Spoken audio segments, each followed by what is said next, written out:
Silahkan. Ardi. Ini nanya yuk. Ya, Kak Adi. Oke, Kak Cinta gimana Kak untuk hari ini spesial banget nih Kak? Seperti apa Kak kegiatannya? Jujur udah capek banget karena udah hampir jam 9 malam dan biasanya jam setengah 11 malam tuh maksimal aku udah tidur. Hari ini juga cukup sibuk karena aku workshop action tadi pagi buat film layar lebar yang akan syuting 2 minggu lagi. Jadi hari ini setelah selesai workshop buat film dan datang ke acara ini capek tapi happy juga karena di sini ada teman-teman aku juga, ada Kenz, ada Ramen Girl, dan aku pakai busana oleh Monica Ivena. Kebetulan Monica Ivena yang bikin baju aku waktu Cannes Film Festival kemarin yang konsepnya Jalak Bali. Jadi hari ini aku pakai busana yang dibuat oleh Monica Ivena lagi karena kebetulan hari ini fashion show-nya juga dengan Monica Ivena. Dan ya aku jujur selama Jakarta Fashion Week ini belum ke fashion show manapun sih, ini pertama. Dan seneng karena ini menurut aku juga yang paling spesial. Kebetulan Monica Ivana juga salah satu sahabat aku, jadi selain men-support juga bisa dibilang malam minggu bareng temen-temen gitu.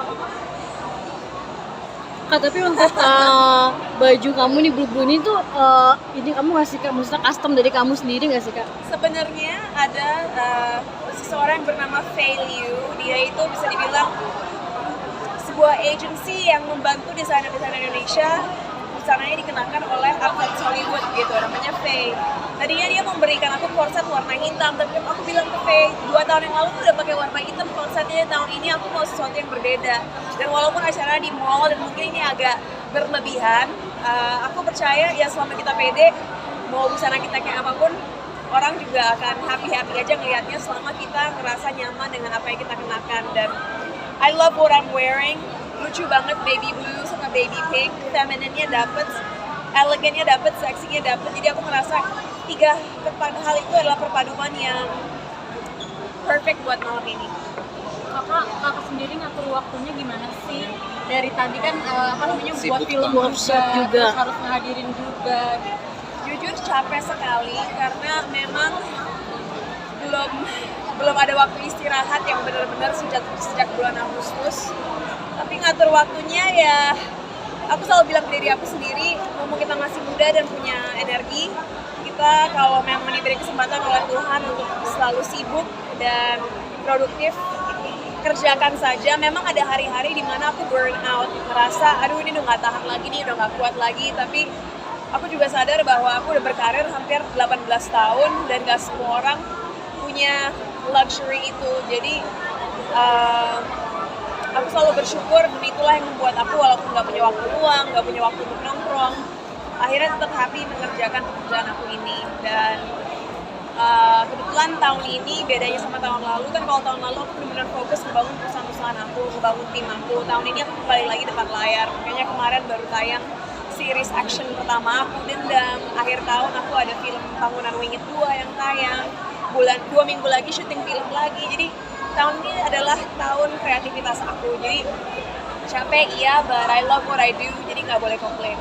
Tapi emang apa lagi sih yang mau dicapai sama Cinta dan apa sih cita-citanya gitu? Aduh banyak banget. Mungkin di awal karir aku banyak orang Indonesia terobsesi dengan going international. Itu adalah kata yang sering dipakai oleh banyak orang. Tapi aku perspektifnya udah agak berubah sih. Kalau zaman dulu mungkin orang mikir untuk go international kita harus tinggal di LA lah, atau tinggal di London lah, atau tinggal di New York. Sekarang menurut aku sebagai orang Indonesia, gimana caranya nggak hanya orangnya yang go international, tapi karya-karya yang kita buat di dalam negeri. Gimana caranya itu yang bisa kita buat go international. Jadi mimpi aku selain terus berkarir dan membangun bisnis-bisnis yang aku punya, ya pengen sukses sampai tingkat di mana aku bisa membuat sebuah yayasan sebesar Melinda and Bill Gates Foundation, di mana orang-orang yang bisa dibantu dan tertolong nggak hanya mungkin puluhan atau ratusan, tapi bisa ribuan sehingga jutaan orang. Jadi kalau aku mengejar kesuksesan itu, ya tentunya kita mendapat ketenaran, mendapat benefit finansial, tapi melebihi itu buat aku supaya bisa berdampak bagi banyak orang dan menolong banyak orang yang nggak seberuntung kita sih. Jadi that's my biggest vision. Dan kayaknya kalau teman-teman nge-rewind ke interview aku bareng media dari zaman aku remaja dulu sampai sekarang, nggak pernah berubah. Aku dari dulu selalu bilang pengen punya yayasan sebesar Melinda and Bill Gates Foundation, karena sebagai seseorang yang kerja di dunia entertainment, seorang yang disebut public figure, kita harus melakukan apa yang kita bisa dengan platform yang kita punya untuk merubah kondisi yang nggak adil di negara kita maupun di dunia gitu. Tapi kira-kira apa yang masih menghalangi atau masih belum digapai gitu? Ya, aku tipe orang yang nggak pernah puas ya. Jadi mungkin kalau dari sudut pandang orang aku udah achieve banyak hal dan memang itu benar. Aku merasa selalu ada cara untuk kita memperbesar karya kita dan berkembang sebagai manusia. Like there's always room to learn, there's always room to grow. Jadi ya jangan puas, jangan pernah merasa di atas. Karena jujur, walaupun kita lagi dibilang di atas, selalu ada yang lebih tinggi lagi daripada kita. Itu yang aku percaya. Dan makanya sampai sekarang pun teman-teman pasti juga sering dengar bahwa aku orangnya nggak terlalu sering shopping dan lain sebagainya. Itu karena aku juga ngerasa walaupun kita dikenal banyak orang, bukan berarti tiba-tiba gaya hidup kita harus berubah atau berfoya-foya. Karena ya kita tetap harus grounded, tetap harus humble dan lain sebagainya. Tapi untuk support orang tua sendiri gimana sih Kak Cinta, kayak deket Ya. banget gitu kan? Aku kan udah tinggal hidup sendiri sejak umur 17 tahun waktu pindah ke Amerika. Waktu balik ke Indonesia pun sekarang tinggal sendiri, papa mama aku tinggal di Bali. Jadi aku ketemu mereka tuh mungkin hanya setahun 2 kali, itu pun hanya untuk beberapa hari. Tapi baru aja kemarin untuk 48 jam, literally 2 hari doang aku di Bali untuk jenguk papa mama aku. Karena sesuatu yang aku sadari untuk pertama kalinya tahun ini adalah walaupun di mata aku orang tua aku tidak pernah menua, orang tua aku sama aja seperti dulu. Ya nggak bisa dipungkiri mereka ya tambah tua gitu. Dan zaman sekarang, nggak zaman sekarang sih, sepanjang masa kita bisa meninggal kapan aja. Remaja pun bisa tiba-tiba meninggal di keesokan hari. Jadi kita jangan terlalu meremehkan keberadaan orang tua kita.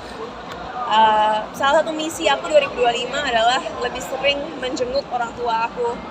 Karena Bali hanya 1,5 jam kan naik pesawat, jadi nggak ada alasan kenapa hanya setahun 2 kali gitu. Mungkin dulu aku terlalu workaholic, terlalu terobsesi dengan pekerjaan aku sehingga aku menyepelekan quality time dengan keluarga. Dan makanya kemarin kan teman-teman sempat lihat di Instagram aku juga ada video yang manja-manjaan sama papa aku. Karena jujur, every time I see my parents, aku ngerasa aku seperti umur 10 atau 11 tahun lagi, ngerasa seperti anak kecil. Dan aku sama sekali nggak gengsi untuk lucu-lucuan, imut-imutan sama orang tua aku, cause no matter what, I'm their baby.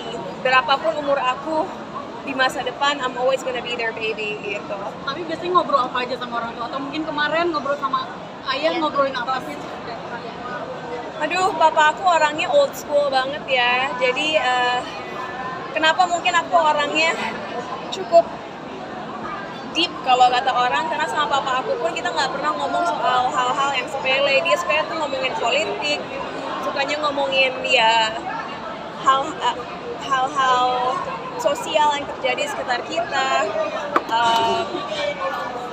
sejarah. Jadi sama papa aku tuh aku lebih banyak mendengarkan karena dia udah di usia di mana dia lebih suka didengarkan daripada mendengarkan gitu. Dan kita sebagai anak harus sabar aja, dan itu yang aku pelajari. Ternyata benar kata orang, semakin tua kita kembali lagi ke anak kecil gitu. Oke, aku boleh masuk ya? Thanks guys.